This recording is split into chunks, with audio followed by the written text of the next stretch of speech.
sovereignty in Judea and Samaria is a pipe dream. That's what some people think, but that's not what I think. I think it's totally doable. I think we can move ahead and actually control our ancestral homeland.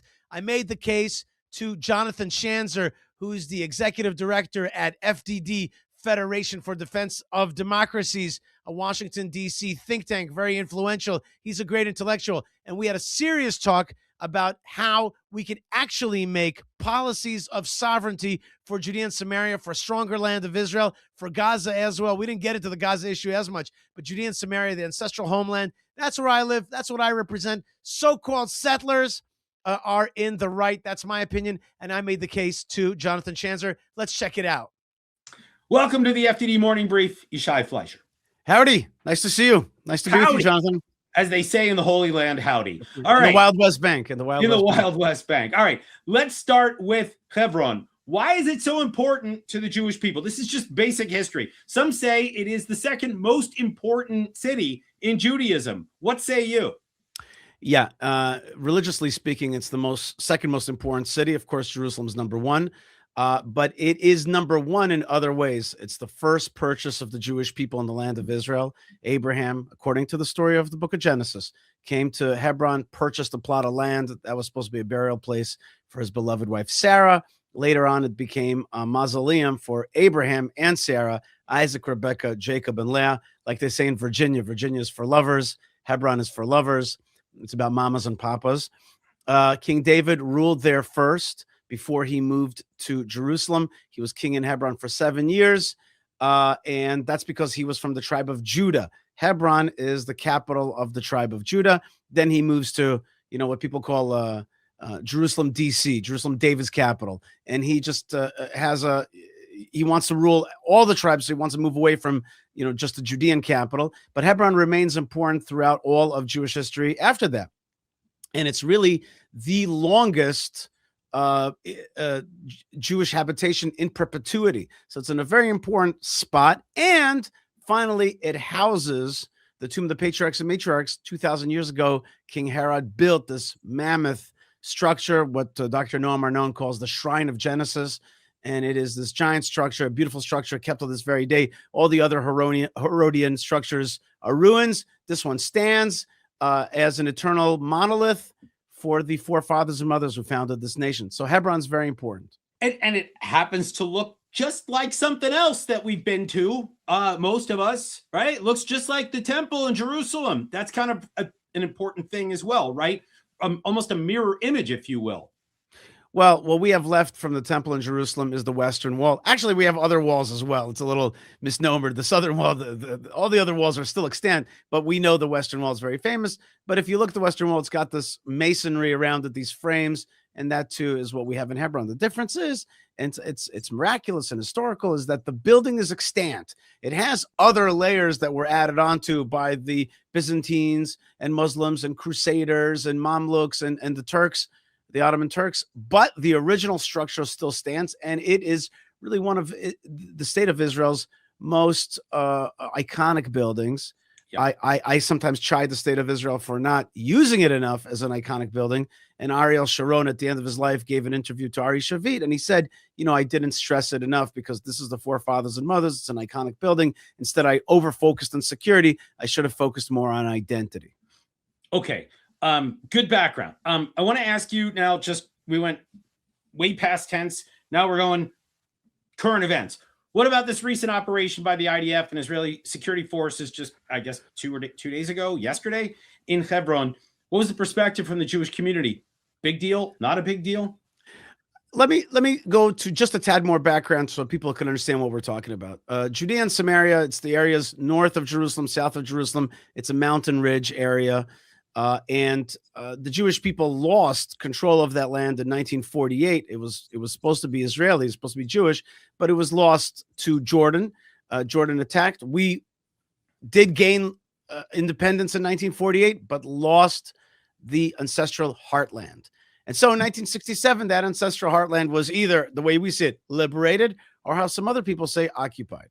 And so we think of it as liberated. People like myself moved down after 1967 into these areas and tried to settle it, or really resettle it. And so too, the government of Israel understood the importance of Hebron because of its historical significance, and they wanted to right the wrong of the 1929 riots. This is pre-state, in which 67 Jews were murdered, and this ancient community was destroyed by the kind of original jihad of Haj Amin al-Husseini. So today we have a strong Jewish community in Hebron. About 1,000 people live in Hebron, and about 9,000 in our sister city Kiryat Arba. 10,000 Jews living amongst no less than 250,000 Arabs. Okay. Now, Hebron happens to be a very religious city. And here's the weird stuff of the Middle East. On the one hand, it's a city of tremendous material output, meaning to say it's a city of textiles and shoes and mattresses and plasticware. All this stuff is actually exported into Israel. Okay. So they have a lot of business with Israel.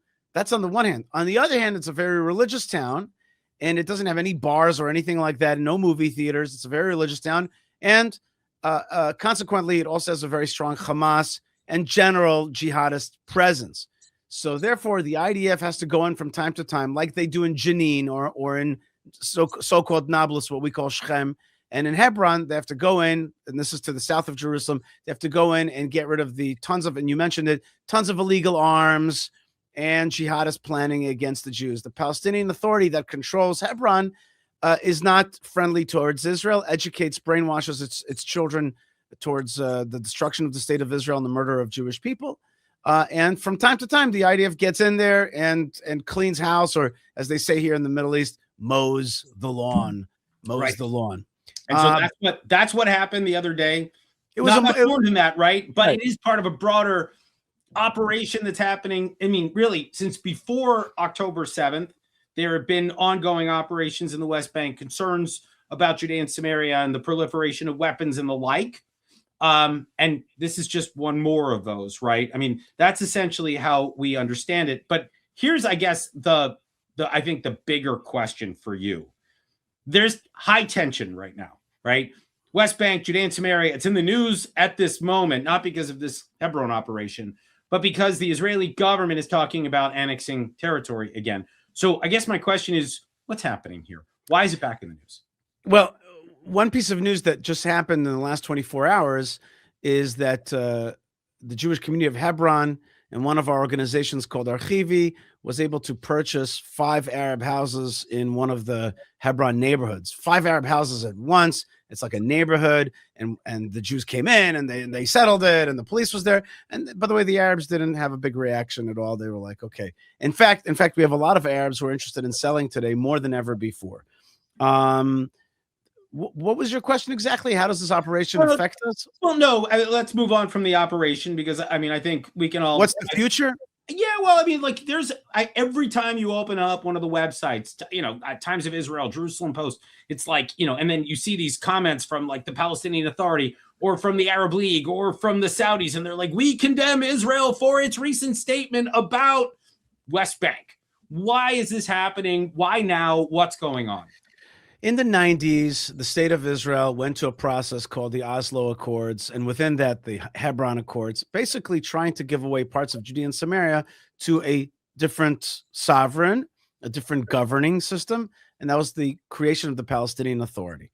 Now, this Palestinian Authority, we were against it. People like myself and the people that I represent today were against that whole process. We thought we should control our land, and yes, our minorities there, big deal. We can govern them. We can give them medical. We can give them the roads. We can give them decencies, and we could find the jihadists and get rid of them. And we could be the controllers of our own land. But the government went towards this process of the Oslo Accords. Now, after the basically failure of the Oslo Accords, there is various efforts to walk back that policy, various kinds of efforts.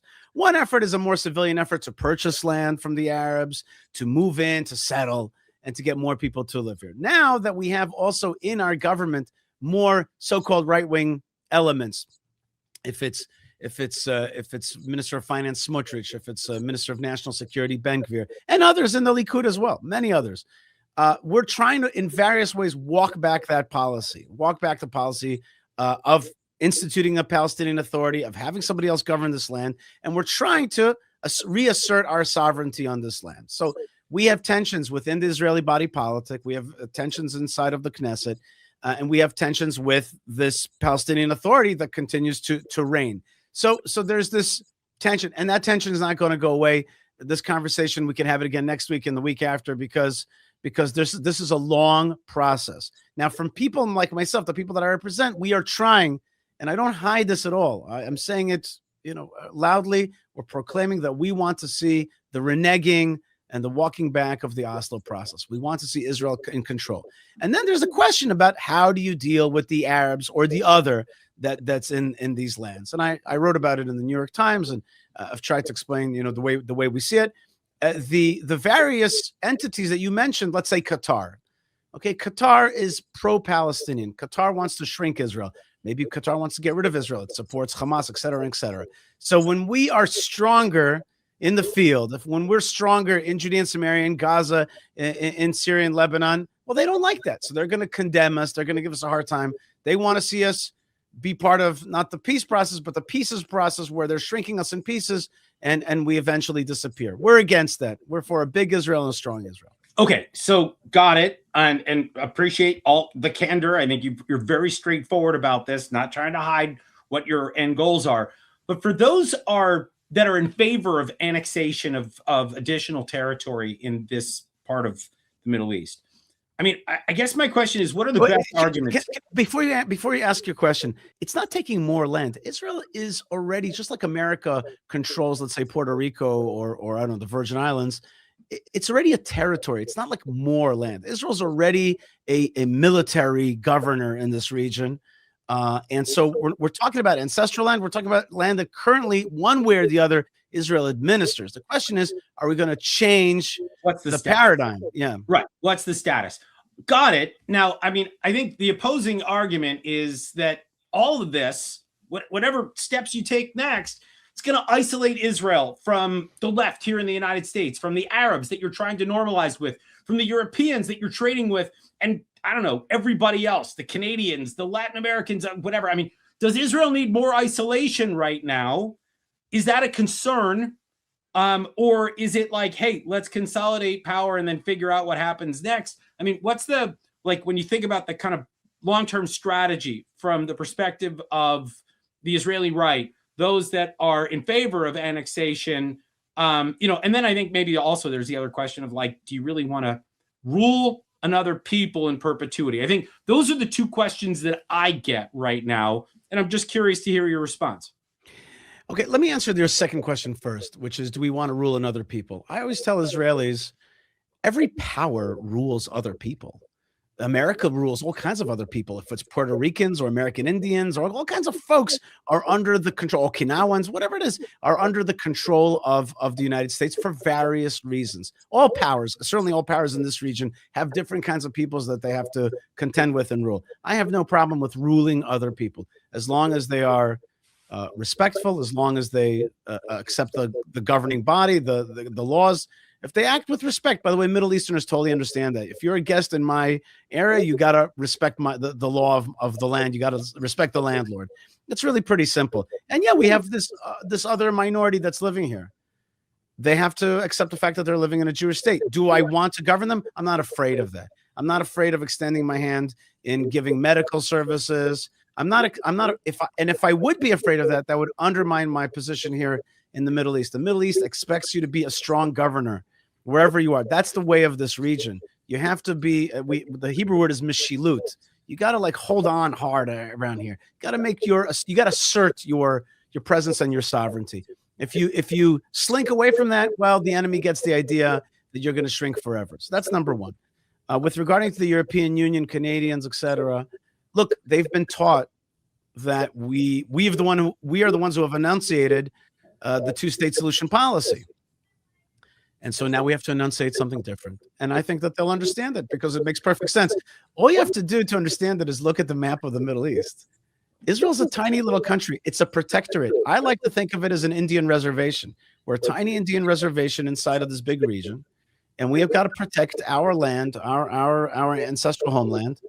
And we can't let other people take it over and threaten us from these places. Obviously, just on the security level, if the enemies of Israel control Judea and Samaria, they're threatening the rest of Israel. But also on the narrative level, this is our heartland. If we undermine our claim to Hebron, we've certainly undermined our claim to Tel Aviv. So we have to go to an education campaign. And frankly, Jonathan, and I'm being candid here, I need your help and I need FDD's help to enunciate a policy of sovereignty. I'm saying we're in the state of Israel needs to enunciate it, and I'm sure you will as well. But I'm saying I have to convince intellectuals like yourself to come up with a better policy than land giveaway and the two-state solution, which is a failure and is anti-Middle Eastern and is, in the end, pro-jihad.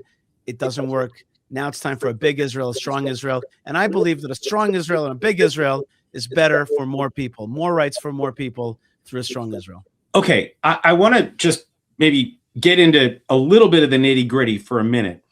When you look at Judea and Samaria, you look at the West Bank.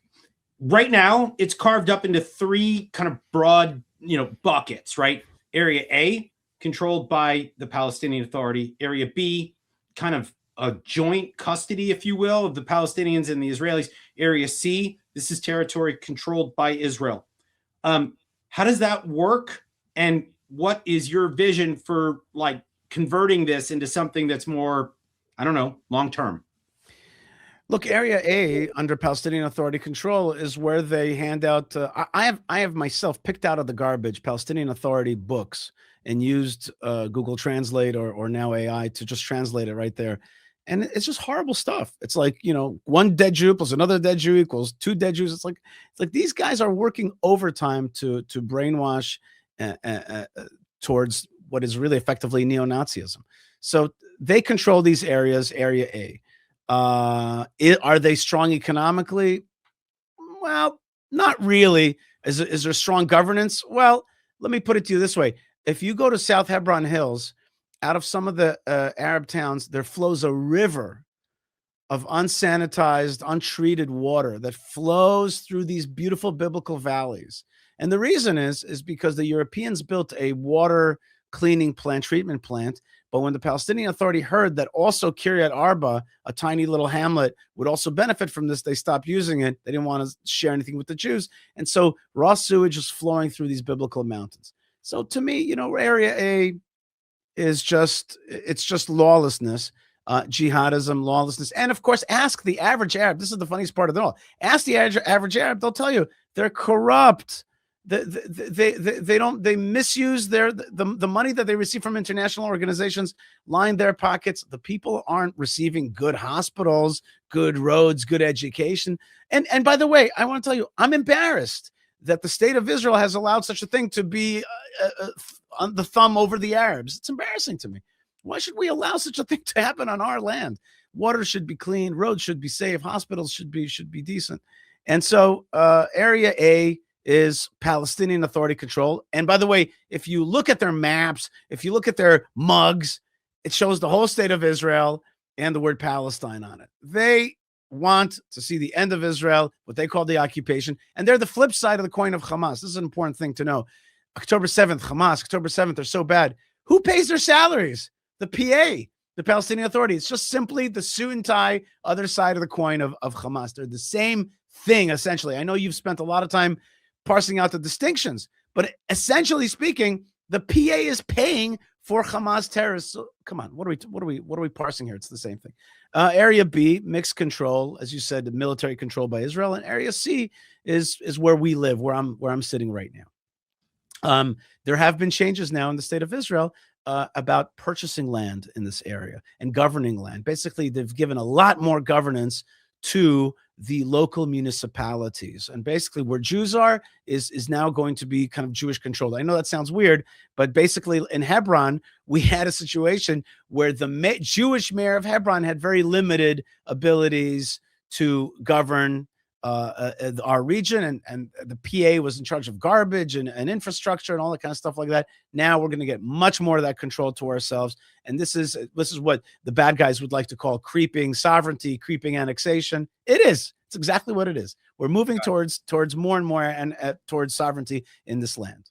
All right. I appreciate all the candor. I think folks listening will too. I think you're very straightforward and very clear about your goals and what the community wants that you represent.